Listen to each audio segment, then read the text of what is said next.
एक तरफ जंगल राज दिखाया जाता है, दूसरी तरफ 20 साल जो नीतीश कुमार के नेतृत्व में गुजरा है उसमें कहा जाता है कि ये सुशासन बाबू की सरकार है।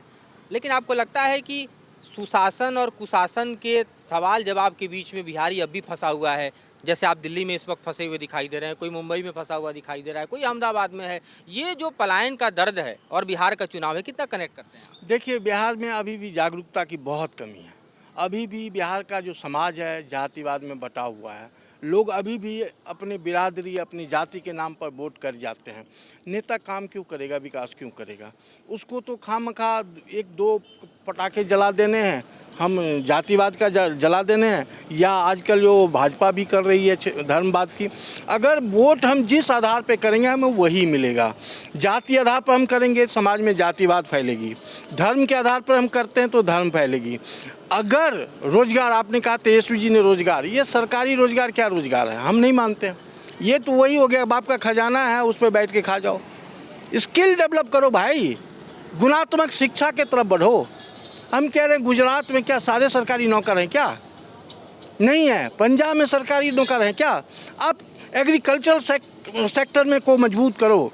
आप पूसा इंस्टीट्यूट बहुत सदियों से आपके यहाँ है का, कौन सा रिसर्च होके किसान के पास गया? High yielding variety of seed कहाँ है?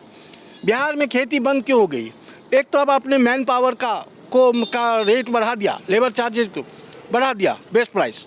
दूसरी तरफ लागत अठन्नी, आमदनी चौवन्नी आ रहा, लोग खेती बंद कर चुके हैं।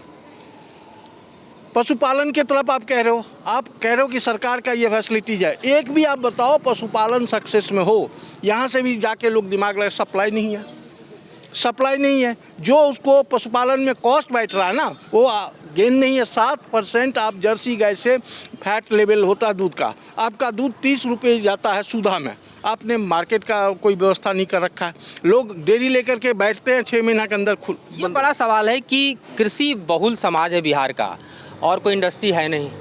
इंडस्ट्रियलाइजेशन को लेकर नीतीश कुमार पहले कह रहे थे कि लैंडलॉक है, हो नहीं सकता। इस बार कह रहे हैं कि हो सकता है, लेकिन कब होगा वो ऊपर वाला जाने। ऐसे में किसानों के लिए रोज़गार का सबसे बड़ा सवाल, अगर खेती नहीं बचा तो लोग पलायन के सिवा क्या करेंगे? देखिए, लोग पलायन ही कर रहे हैं। हम लोग भी पलायन ही किए। हम लोग पहले बिहार में अगर सबको रोज़गार मिलता तो दिल्ली नहीं आना पड़ता, तो इसलिए पलायन करना पड़ा। बिहार में अभी देखिए स्कूल का हालत ख़राब है, रोज़गार बिल्कुल नहीं है। जहाँ फैक्ट्री लगनी, जैसे गुजरात में फैक्ट्री लगी है, फैक्ट्री लगाना चाहिए, चाहे कोई भी सरकार हो। वहाँ पर अगर वहाँ पर रोज़गार हो तो लोग को वहाँ जाना नहीं पड़े। अभी तक समझिए कि अभी तक भी लोग पलायन कर रहे हैं। जो भी लोग दिल्ली आ रहे हैं, कहीं भी जा रहे हैं, तो वहीं लोग सोचते हैं कि यहीं छोटा घर ले लूँ, यहीं पहले किराए पर रहते हैं, फिर यहीं पर वहीं रहने लगते हैं, क्योंकि वहाँ रोज़गार की कमी है।